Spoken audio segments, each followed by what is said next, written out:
Hey there guys, DMO73 here, bringing you a new spoiler coverage for the week. We have tons of new Darkness stuff, including finally seeing the first daughter, his most powerful daughter, and all of her support for Mikage. So, super pumped. Let's just jump right in. We have the first daughter of the Mikage, Yashahime. She's a 3-drop 7/8, so pretty okay stats. When she enters the field, you move all +1/+1 counters from everything else to her.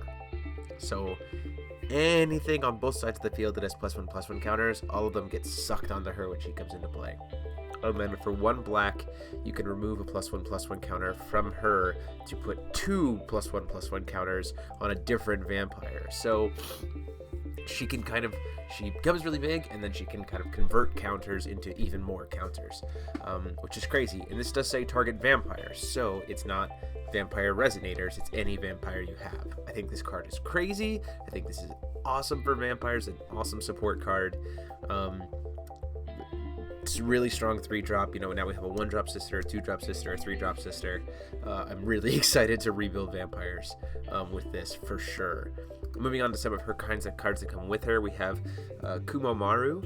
He is a 2-drop 7/7, so that's pretty good. Those stats are really good. When he enters your field, put 2 +1/+1 counters on target resonator your opponent controls. So this is pretty interesting. So Kumomaru even says here in the text, Kumomaru set them up. Yashahime, first daughter of the Mikage. So you think about it this way, you put some stuff on something that's pretty weak, you take kind of a turn of a hit or something like that, and then you play her next turn and suddenly she's got those counters on her, which is pretty interesting. Or you use this guy, Yashimaru, so he sets him up and Yashimaru finishes him off. So for 1-drop 3/3, when he enters the field, destroy target resonator your opponent controls that has 1 or more +1/+1 counters on it. So you set him up with Kumomaru to put a bunch of stuff on him, and then you immediately play Yashimaru and kill them, or some kind of setup like that. This is also fantastic in any kind of mirror, vampire mirror. They have a Rinka that has a counter on it. Okay, I'll play Yashimaru for 1 and just kill it.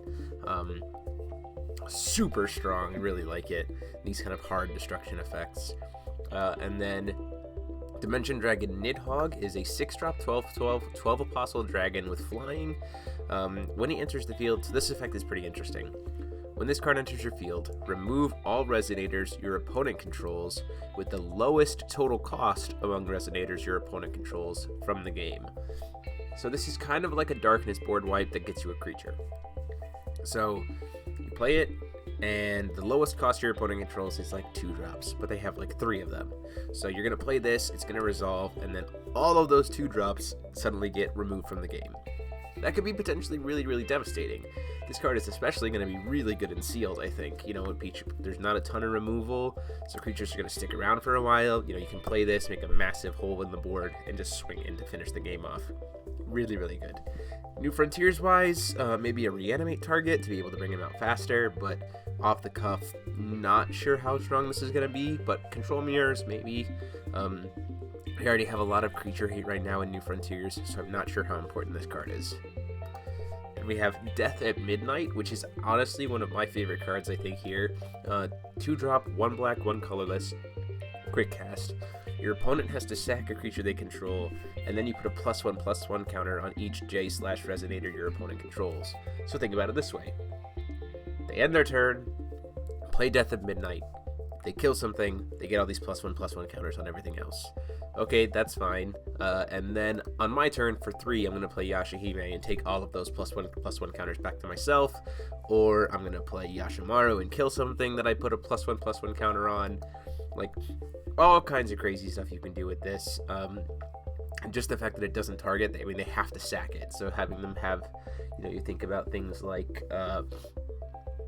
Yggdrasil, is another way at instant speed to force them to sack it. You swing in, they only have 1 creature, they go to bring in their allies, you're like, cool, and then before they do anything, you just make them, before you even move into the end of the turn, if you have another creature to swing with, Death at Midnight, doesn't target it, sack it, kill it, tons of crazy cool stuff that you can do there.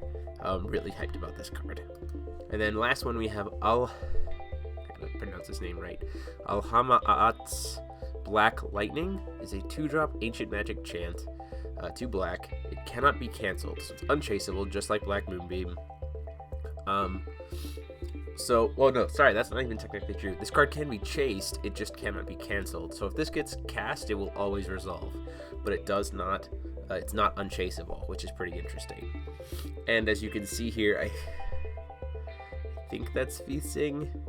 Yeah, that's really sad. It says destroy target non-darkness resonator.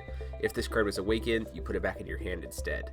So you can cast it for 5, kill something that's non-black, and repeat the spell later. Or you can do 2 and kill something that's non-black and just there. But it can't be canceled, so this is always going to resolve, which is pretty crazy. And then this is apparently how Feasting gets taken out, which is really sad.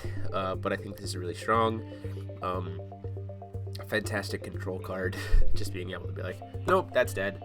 And then that's always going to resolve. You know, removal that can't ever be stopped in that sense is really, really, really good. So I'm very excited about that. But let me know what you guys think. Is this the kind of support that Darkness wanted to see? Does this make Darkness even more powerful than it already is? What are your thoughts? Let me know in the comment sections down below. Go ahead and like and subscribe as always. And until next time, this is DMO73 signing off.